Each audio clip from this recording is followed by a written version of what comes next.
할렐루야. 하나님 살아계십니다. 살아계시니까 하나님의 은혜와 평강과 축복이 저 여러분들 그리고 영상으로 예배하는 분들에게 함께하게 되기를 주의 이름으로 축복합니다.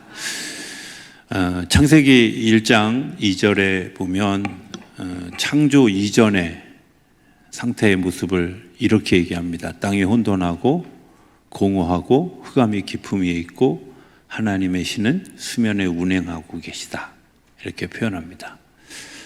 하나님이 창조하기 이전의 상태, 바꿔 얘기하면 내가 하나님을 만나기 전의 상태, 또 하나님을 인격적으로 경험하기 전의 상태가 이런 모습이죠. 내 삶 속에 내가 혼돈스럽고 공허하고 절망스럽고 늘 불안한 모습 가운데 있다. 그러면 하나님이 나를 부르시는구나, 하나님이 나를 기다리고 계시는구나 하고 이해할 수 있어야 됩니다. 그런데 그런 모습 없이 그냥 살아가죠. 이제 그걸 하나님 없는 상태라고 이야기합니다. 많은 사람들이 이 하나님 없는 상태로 살아가죠. 그리고 그 하나님 없는 상태로 살아가는 일들에 대해서 하나님이 말씀으로 세상을 창조하셨습니다. 빛이 있으라. 그리고 하나님이 선포한 대로 하나하나가 세워지게 되어졌습니다. 그래서 에덴 동산에 살아가게 되어졌는데, 선악을 알게 하는 나무를 먹고 다시 죽음의 자리, 창조 이전의 모습으로 돌아가서 하나님과 관계없이 살아가면서, 그때는 몰랐지만 시간이 지나가면 지나갈수록 더욱더 혼돈스럽고 더욱더 공허하고 절망스럽고 불안한 삶의 자리로 옮겨갑니다. 이런 일들을 극명하게 나타내 준 그런 그 성경 말씀이 창세기 5장에 나오는 소위 죽음의 족보라고 하는 족보입니다. 거기에는 사람이 몇 살에 언제 낳고 몇 살까지 살다가 죽었습니다. 그리고 몇 살까지 살다 죽었습니다. 그죠? 거기 신기한 건 다 죽는데 오직 한 사람만 살아서 하늘에 올라가죠. 그게 오늘 우리가 살아가는 삶의 세상입니다. 죽는 거죠. 저는 영성이라는 게 뭘까? 제가 몇 번 얘기 드렸지만, 영성은 내가 죽을 존재라고 하는, 죽을 수밖에 없는 존재라고 하는 사실을 내가 알고 가슴으로 느끼고 그리고 그 삶으로 살아가는 사람입니다. 아무도 죽을 것 같이 생각하지 않고 살아갑니다. 그리고 죽는다는 사실이 뻔히 알고 있는데도 불구하고 그런 것에 대해서 경각심을 가지지 않습니다. 하나님 앞에 갈 것이다, 하나님의 심판이 있을 것이다, 하나님이 우리를 삶과 죽음 사이로 영원한 형벌과 영원한 생명의 자리로 이끌어갈 것이다 라는 사실을 이야기하셨지만, 그것에 대해서 내가 경각심이 없이 오늘을 살아가는 것, 영적으로 메마른 상태, 혹은 영적으로 죽어 있는 상태, 영적으로 잠들어 있는 상태라고 이야기합니다. 성경은 분명하게 우리에게 증거하는데, 죽었다, 몇 살을 사는 게 중요한 게 아니라 죽었다라는 겁니다. 죽을 수밖에 없는 존재라는 것. 그런데 그 죽을 수밖에 없는 존재들이 있는 그 땅에서 하나님의 희망 하나를 발견하게 되는데, 한 사람이 하늘로 올라가고 그 사람이 이렇게 성경은 이야기합니다. 에녹은 하나님과 동행하였으므로 라고 합니다. 동행하였으므로. 조금 더 이 말을 바꿔서 얘기하면 하나님의 말씀을 따라 하나님과 같이 걸어갔으므로입니다. 생명의 길은 다른 곳에 있는 것이 아니라 하나님과 같이 걸어가는 겁니다. 하나님의 말씀을 따라 걸어가는 겁니다. 하나님의 말씀이 우리를 귀찮게 하는 것 같지만 사실은 귀찮게 하는 게 아니라 우리의 세포들을 살려서 생명으로 이끌어 가시는 거죠.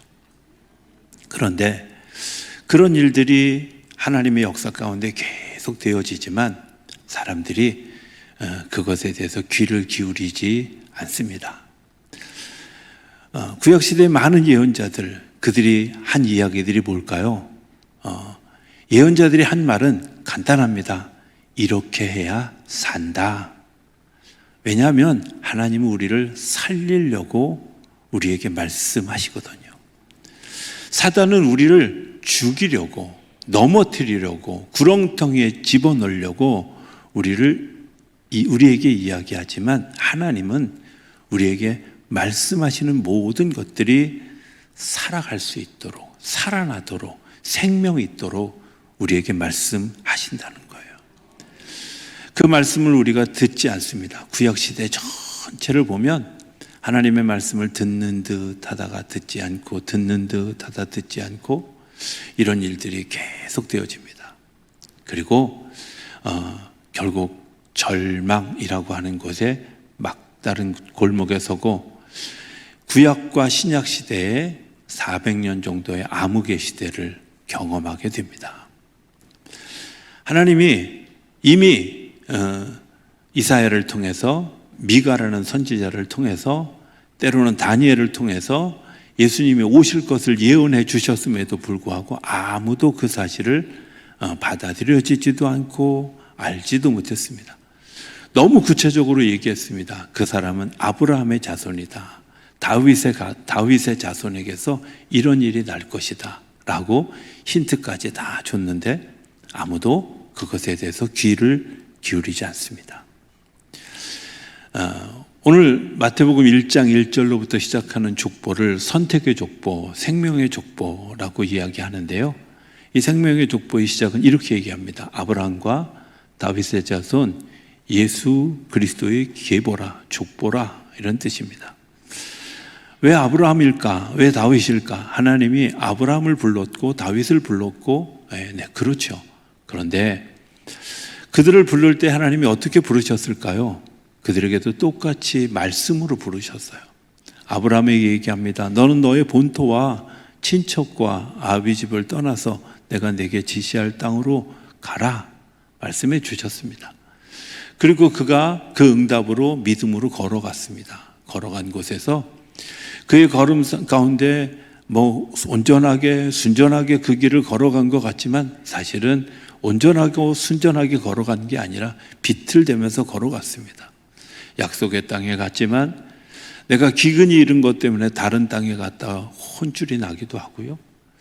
그리고 정말 그 시대를 분별하지 못하고 또 하나님께서 주신 약속을 기다리지 못하고 하갈이라는 여인을 통해서 이스마엘을 낳은 것 때문에 지금까지도 분쟁을 만드는 그런 분쟁의 씨앗을 만들기도 했습니다. 그럼에도 불구하고 아브라함은 믿음으로 자라가서 믿음의 열매를 가지고 살아가는 믿음의 사람이 되었고 믿음의 조상이 되어졌다는 겁니다.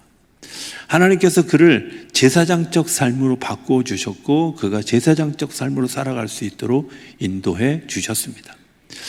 다윗도 마찬가지입니다. 다윗이라고 하는 사람 생각해 보면 굉장히 총명하고 뛰어난 사람임에도 불구하고 그가 많은 실수들을 저질렀습니다. 때로는 너무 치명적인 실수를 저질러서 어떻게 저 사람에게 이런 일이 일어날 수 있어 라고 생각할 만큼 다윗에게 정말 심각한 결함이 있었습니다. 그럼에도 불구하고 그를 왕으로 삼으셨습니다. 이유가 뭘까요? 이유는 그들은 하나님이 살리려고 하는, 사람을 살리려고 하는 그 일에 믿음으로 걸어갔죠. 제가 아까 창세기 1장 2절에 얘기를 했습니다. 예수 믿는 사람과 예수 믿지 않는 사람의 차이가 있는데 예수 믿는 사람은 어떤 사람이냐면 그 혼돈과 공허와 또 절망과 불안함이 있습니다. 그런데 이때 오래 가지 않는 겁니다. 예수 믿다가도 도대체 믿어지지 않는 때가 있죠. 하나님이 정말 살아계실까? 성경이 진짜 진리일까? 예수 그분이 진짜 진리일까? 내가 죽으면 부활할 수 있을까? 이런 혼돈과 두려움과 질문을 가지게 되죠. 그런데 중요한 것은 예수 그분을 통해서 분명히 이루어진 우리에게 주어진 약속은 분명합니다. 뭐냐? 그러한 무질서와 그런 공허와 그런 불안함은 3일이면 끝난다는 거예요. 왜? 예수님이 죽으시고 부활하시는데 걸린 시간은 3일밖에 걸리죠.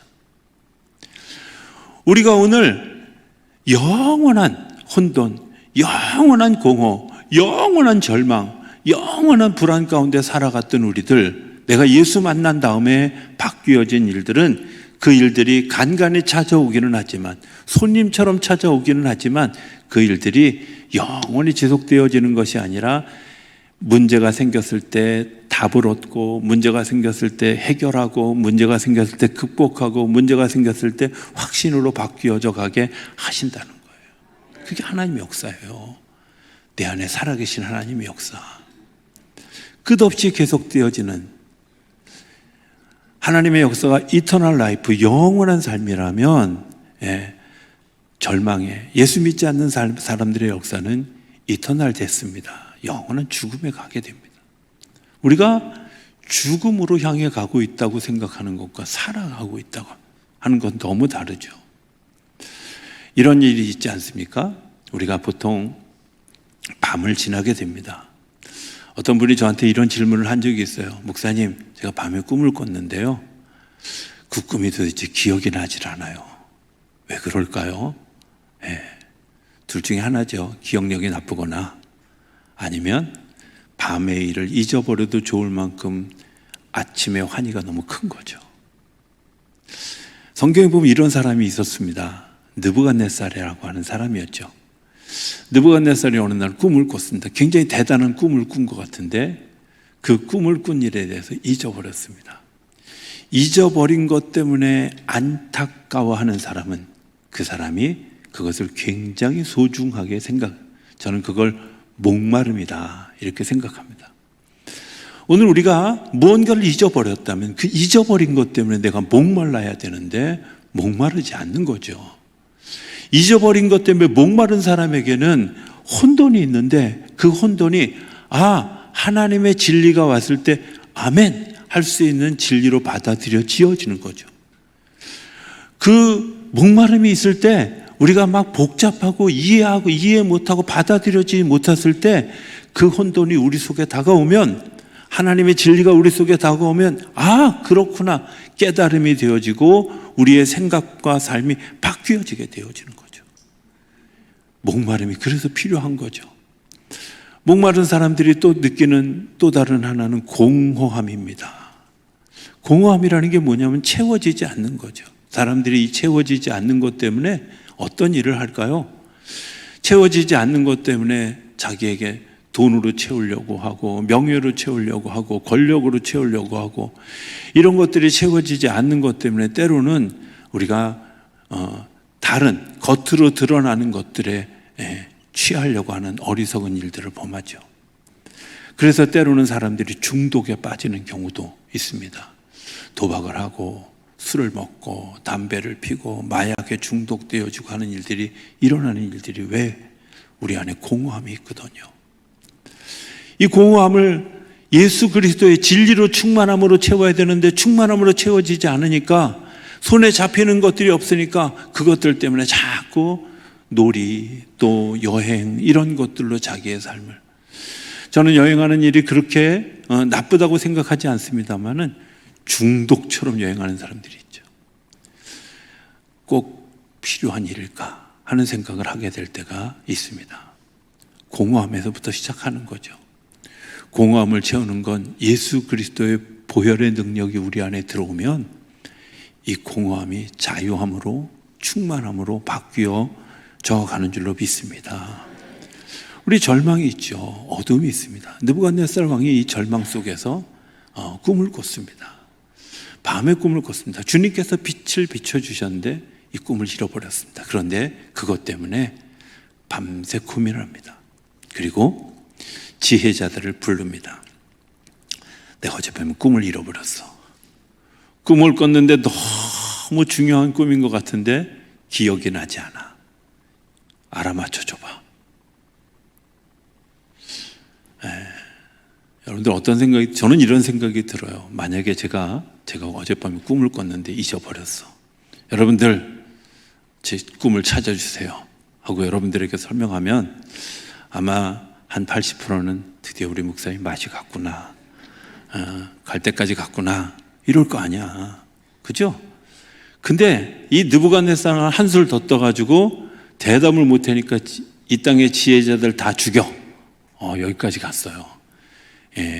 나머지 20%는 미쳤구나. 사망하실 때가 됐구나, 이렇게 생각할 거예요. 그런데 하나님이 그 죽음의, 그 절망의 자리에 하나님께서 하나님의 사람들을 통해서 희망을 보여주시는 거예요. 저는 그게 되게 중요하다고 생각해요. 그 일을 실행하기 위해서 나가는 그 아리옥이라고 하는 사람을 붙들고 다니엘이 얘기합니다. 제가 그 꿈을, 시간을 주시면 찾겠습니다. 그리고 그 꿈을 해석해 드릴 테니 잠시만 멈춰 주십시오. 그렇게 얘기하고 이 다니엘이 이제 하나님 앞에 나아가고 다니엘과 같이 끌려갔던 그 세 친구와 더불어서 하나님께 구합니다. 하나님, 꿈을 찾아주세요. 자, 저는 정말 제가 예수를 이렇게 확신하고 믿는 여러 단계 중에 한 부분이 그 부분이었습니다. 사람이 꿈을 어떻게 맞출 수 있어? 어떻게 찾아낼 수 있어? 꿈을 꾸게 하신 분이 하나님이면 꿈을 발견하게 하시는 것도 하나님이실 줄로 믿습니다. 그렇기 때문에 드러나지 않고 감추어진 그 부분들을 하나님이 다니엘에게 알게 하죠. 꿈을 꿨는데 잊어버리기는 했지만 이런 꿈을 꾸셨지요? 라고 했을 때 네, 맞아요는 되잖아요. 틀렸어요는 안 되거든요. 그죠? 틀린 얘기를 하면 그건 하나님이 안 계신 거죠. 왕이시여, 당신이 꿈을 꾸셨습니다. 신상 하나를 보았습니다. 헉! 맞네. 그런데요, 머리에는 금상이고요, 중간에 목부터 가슴까지는 은이고요, 그리고 배는 노시고요, 그 밑에는 철이고요, 밑에는 철과 흙이 막 같이 쌓여져 있는 큰 신상을 보셨죠? 그랬더니 왔다며, 이거 어떻게 알았대? 여기에 하나님의 해갈이 있습니다. 여기에 하나님. 사실은 그 꿈은 다니엘이 해석한 것처럼 이제 이후에 되어질 여러 나라들에 대한 이야기입니다. 금이라는 나라가 바벨론이라면 이제 은으로 되어진 나라가 페르시아라는 나라가 이어질 것이고, 그 뒤에 이제 헬라 문화가 생겨날 것이고, 로마가 생겨날 것이고, 그 로마 뒤에 이제 로마 제국이 세워지는 그런 일들이 일어날 겁니다. 앞으로 400년 후에 되어질 일들을 그 느부갓네살이 꿈을 꿨고 그 일을 다니엘 해석했고, 놀라운 것은 그 400년 동안 그 역사가 그대로 진행되어졌다는 거예요. 하나님이 우리에게 길을 보여주시는 거죠. 일을 열어주시는 겁니다. 저는 예수 믿는 사람들에게 정말 중요한 일이 있는데, 그게 뭐냐? 과거의 일부터 오늘까지에 있는 일들을 지식이라고 한다면 오늘부터 미래에 되어질 일을 지혜라고 이야기합니다. 그런데 그 지혜로운 일들은 하나님으로부터 주어지는 거죠. 내가 때로 지식이 부족하고 내가 지식이 좀 연약할지라도 하나님이 그 지식의 연약함을 지혜로 바꾸어 주셔서 우리가 오늘을 기점으로 내일을 살아갈 수 있는 능력과 은혜와 사랑과 지혜를 베풀어 주시는 일들은 하나님이 하시는 일이라. 이건 내가 하는 일이 아니라, 내가 가지고 있는 지식을 가지고 오늘까지 일을 분석하는 일은 누구든 할 수 있습니다. 공부하면 할 수 있습니다. 책 읽으면 할 수 있습니다. 그런데 죄송하지만 여기까지 왔던 일들을 가지고 미래를 여는 일들은 하나님의 영감을 가진 사람만 할 수 있는 일들이거든요. 그래서 예수님이 이 땅에 오신 거예요. 미래를 열어가기 위해서. 어떤 미래? 오늘부터 시작하는 영원한 이터널 라이프를 만들기 위해서 예수님이 이 땅에 오신 거예요. 적어도 예수 믿는 사람들에게 어제까지의 일보다 더 중요한 일이 있는데, 그게 뭐예요? 오늘부터 펼쳐질 내일 이후의 미래를 하나님이 열어가시고 하나님이 이끌어 가실 것이기 때문에 내가 그 하나님의 인도하심에 아멘 하고 순종하는 자들이 내가 혼돈하지 않고 그 단순한 진리를 가지고 믿음으로 따라가는 거죠. 공허해지지 않습니다. 제가 목회하기 전에 알코올 중독자 프로그램에 그 공부를 했습니다. 저희 외삼촌이 지독한 알코올 중독자였습니다. 어찌어찌해서 작은 그 삼촌이 저희 집에서 같이 살게 되어졌고 그분이 너무 안타까워서 그 당시에 뭐 우리나라에 그런 프로그램이 있지도 않았는데 제가 그런 프로그램들을 공부하면서 어찌됐든 프로그램들을 알게 됐어요. 그리고 그 프로그램들이 지금도 간간히 이어지고 있는데 보통 이 프로그램의 시작이 어떻게 시작하냐면 사제 한 사람과 네 사람의 알코올 중독자들이 모여서 같이 1년을 지납니다. 시작은 뭐냐면 제가 알코올 중독자입니다 라고 인정하는 거예요. 내가 공허합니다 라고 인정하는 거예요. 그리고 인정하고 그걸 내어놓고 나면 그 뒤에 어떤 일들이 일어나냐면 이제 그 사제와 더불어서 성경을 공부하고 예배하고 기도하고 하는 일들을 지나갑니다. 너무 놀라운 건 1년이 지나면 4명 중에 평균적으로 3명은 알코올 중독이 해방됩니다. 첨언에서 그것을 설명하신 분이 이렇게 얘기해요. 내가 가지고 있는 공허를 진리의 말씀으로 채워가면 다시는 그런 일로 머뭇거리지 않게 된다는 거예요. 그 말씀을 같이 읽어가면서 비전을 보게 되고 내가 해야 될 일을 보게 되고 내가 살아야 될 삶을 보게 되어지고 그 살아야 될 삶을 보게 되어지면서 자기도 모르게 내가 과거에 얽매였던 이런 중독된 모습들로부터 해방되어지고 새롭게 일어서는 계기가 되는 거예요. 저는 예수 믿는 사람들에게 하나님이 주시는 은혜가 있다고 생각해요. 그 은혜가 뭐예요? 매일매일 주시는 말씀이고 내가 찬송하고 기도하는 일들을 통해서 우리 안에 그 공허함을 주님께서 채워주셔서 우리 것에서 쓸모없는 것들은 내어버리고 주님께서 주시는 은혜로 우리를 채우는 거죠. 예수 믿는 사람들의 고민과 예수 믿지 않는 사람들의 고민이 다른데 하나님 내가 부자가 되게 해주십시오. 같은 고민을 가졌을지라도 내가 잘 누리게 해주십시오라는 고민에 빠졌다면 예수 믿는 사람들에게는 적어도 하나님 내가 가지고 있는 이것들을 통해서 어떻게 세상을 섬길 수 있을까? 어떻게 증인되어질 수 있을까? 어떻게 내가 하나님의 관심을 드러낼 수 있을까요? 바뀌어지는 거예요. 역사가 다른 거죠. 어떤 분들은 이렇게 얘기합니다. 미국 교회가 유럽 교회가 굉장히 낙후되고 망했습니다. 네, 교회는 그렇습니다. 그런데 중요한 것이 있습니다. 여전히 예수 정신이 그 안에 살아있다는 겁니다. 여전히 사회 속에 예수의 영이 흐르고 있다는 사실입니다. 뭐냐? 우리나라는 새벽 기도도 하고 수요일 예배도 드리고 금요일 예배도 드리고 주일날도 2번이나 예배 드리고 막 이렇게 예배를 드리는데 도대체 왜 기독교 문화가 형성되어지지 않을까? 간단합니다. 우리의 공허함이 채워지지 않은 거죠. 이 공허함이 우리 속에 머물러 있을 때 우리는 여전히 세상의 것들로 우리를 채우려고 하는 욕심. 유럽이나 미국의 문화 가운데 어떤 문화들이 있냐면 내 재산을 자녀들에게 물려주는 일 그렇게 쉽게 하지 않아요.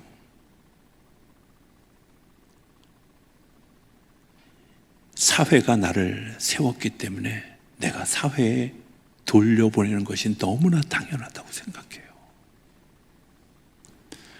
하나님이 나를 세워주셨기 때문에 하나님께 돌려드리는 것이 너무나 당연하다고 생각해요. 오히려 자녀들에게 재산을 물려주는 게 이들을 병들게 한다는 사실을 인지하고 그렇게 하지 않아요.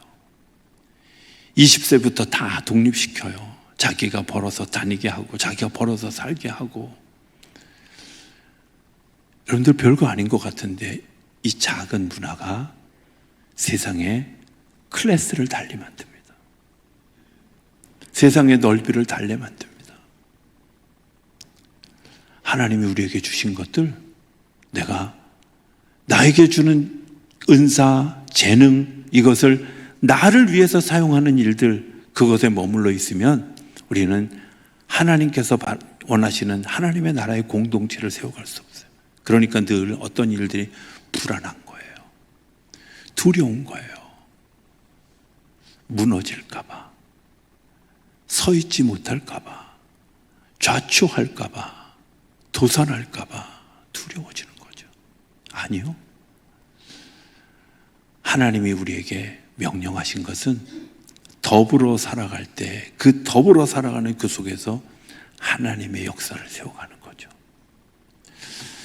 그걸 성숙함이라고 얘기하는데 또 다른 족보 하나가 뒤에 나옵니다. 누가복음 3장에 보면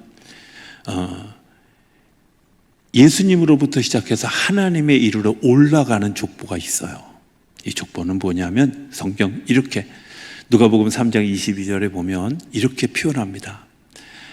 예수님께서 30세가 되시고 가르치시기를 시작할 때에, 다시 얘기하면 내가 그 생명으로 채워져서 그 생명의 능력으로 채워져서 이제 더 넓은 세계 하나님의 나라를 향해서 걸어가기 시작할 때 그 이상을 계속 보게 되어진다는 거예요. 아버지 요셉을 보게 되어지고 요셉의 아버지 할아버지를 바라보게 되고 14대 20대 할아버지를 바라보게 되는데 결국은 하나님에게까지 가는 거죠. 우리가 부르는 찬송 중에 저 높은 곳을 향하여 날마다 나아갑니다. 내 뜻과 정성 모두, 이거잖아요. 오늘 우리의 삶이 하나님으로, 예수님으로 우리의 삶이 채워지면 우리 안에 어떤 일들, 하나님을 향해서 걸어가는 거죠. 생명을 향해서 걸어가는 겁니다. 하나님의 뜻을 향해서 걸어가는 겁니다. 그래서 그 위의 것들을 보게도 더 위의 것들을 더 넓은 것들을 바라보고 더 놀라운 능력들을 바라보게 되고 영원한 일들에 이르게 돼요. 성탄절에 예수의 오심은 이런 의미를 가지고 있어요. 씨앗을 심는 거죠. 저는 구약과 신약을 이렇게 나눕니다. 구약이 오디오라면 신약은 비디오다. 말씀으로만 들려주셨다면 말씀이 육신이 되어서 오신 예수님을 통해서 비디오로 보여주듯이, 실제로 보여주듯이 주님께서 우리에게 말씀을 보여주셨어요. 1972년인 것으로 기억해요. 제가 집에서 이제 아버지와 함께 라디오로 올림픽 중계방송을 들을 때였어요. 맨날 그 당시에 기밀 이런 분들이 하는 프로레슬링에 익숙해져 있을 때 아마추어 레슬링 중계를 라디오로 듣는 거예요. 중계 방송을 하는데 뒤로 돌았습니다. 1점 얻었습니다. 뭔 소리야 이게. 못 알아듣겠더라고요 도대체. 제가 그 얘기를 알아듣은 게 언제 알아들었냐면 몬트리올 올림픽 때 그 빠떼로 아저씨 나오셔가지고 뒤로 돌았습니다. 1점 얻었습니다 하고 이 비디오를 보면서, 영상을 보면서 설명하니까 알아듣겠더라고. 사람의 등 뒤로 돌아가면 1점을 따는 거구나. 그때 알았어요. 구약시대의 말씀으로 하나님이 우리에게 들려주셨는데 못 알아들은 거야. 아니, 알아듣는데 깨달음이 둔한 거야. 그러니까 말씀을 순종하지 못하고 따라가지 못했어요. 그래서 이 땅에 하늘나라의 삶을 보여주시기 위해서 예수님을 이 땅에 그래서 말씀이 육신이 되어 이 땅에 오신 거예요. 예수님의 병 고치는 일들은 하나님의 나라에서 병자도 없고 죽은 자도 없고 넘어진 자도 없고 나면서부터 안진뱅이가 되었거나 나면서부터 소경이 되었어도 문제없어. 그들이 하나님의 나라의 일원이 되는 데는 치유받고 회복되어지는 것이야 라고 하는 것을 보여주신 거예요. 그래서 하나님의 나라를 선포하고 가르치고 복음을 전파하는 거예요. 예수님이 내가 살아야 되는 삶은 이런 삶이야 라고 하는 것을 예수님이 말씀을 모양으로 보여주셨어요. 삶으로 보여주셨어요. 오늘 이 시대가 어떤 시대여야 할까? 예수님이 이 땅에 오심은 그 씨앗처럼 이 땅에 오셔서 우리가 내가 삶을 살아가면서 예수의 증인으로 살아가기를 소망하는 하나님의 소망이 우리 가운데 있는 것을 기억하실 수 있게 되길 바랍니다. 내가 어떻게 살아야 할지 잘 살아야 됩니다. 그런데 그 잘 사는 게 도대체 뭘까? 진리로 살아가는 겁니다. 내 안에 예수로 채워가는 겁니다.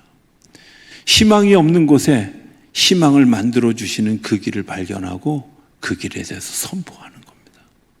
불안함이 아니라 내 안에 하나님께서 채워주시는 평강으로 가득 채워져서. 이야기 하나만 하고 설교를 마치기 원합니다. 누가복음 2장에 보면 목동들이 부르는 찬양이 있습니다. 하늘엔 영광이요 땅에는 평화로다 하는 찬양입니다. 그들이 왜 목동입니다. 밤새 그 들녘에서 양들을 지키면서, 그들이 왜 양들을 지킬까요? 이리떼가 공격하고 또 불의에 어떤 일들이 일어날까 늘 긴장한 상태입니다. 근데 그 긴장한 상태에서 그들이 뭐라고 얘기해요?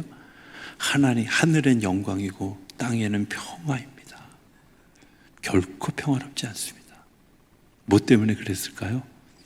예수님이 이 땅에 오시니, 이제 예수님이 우리의 주인이 되어주시니 하나님의 영광을 받으시고 우리 안에는 그런 평강이 임하게 될 것입니다. 저는 올 성탄절에 오시는 주님의 그 놀라운 증거가 우리 안에, 우리가 여전히 불안하고 힘든 가운데 있지만 하나님의 평화가 우리 가운데 임하는 역사가 일어나게 되기를 기대합니다. 그 하나님의 평화는 말씀이 실제가 되어질 때 일어나는 거죠. 하나님의 언약이 우리 가운데 올 때 일어나는 거죠. 예수님이 그 씨앗으로 오시는 겁니다. 그 씨앗이 우리 안에 심겨진 것 때문에 우리 안에서 생명이 자라 생명의 족보처럼 그 이상을 보고 하나님에까지 이르러가는 놀라운 축복된 삶을 누리는 우리 모두가 되어줄 수 있게 되기를 주의 이름으로 축복합니다.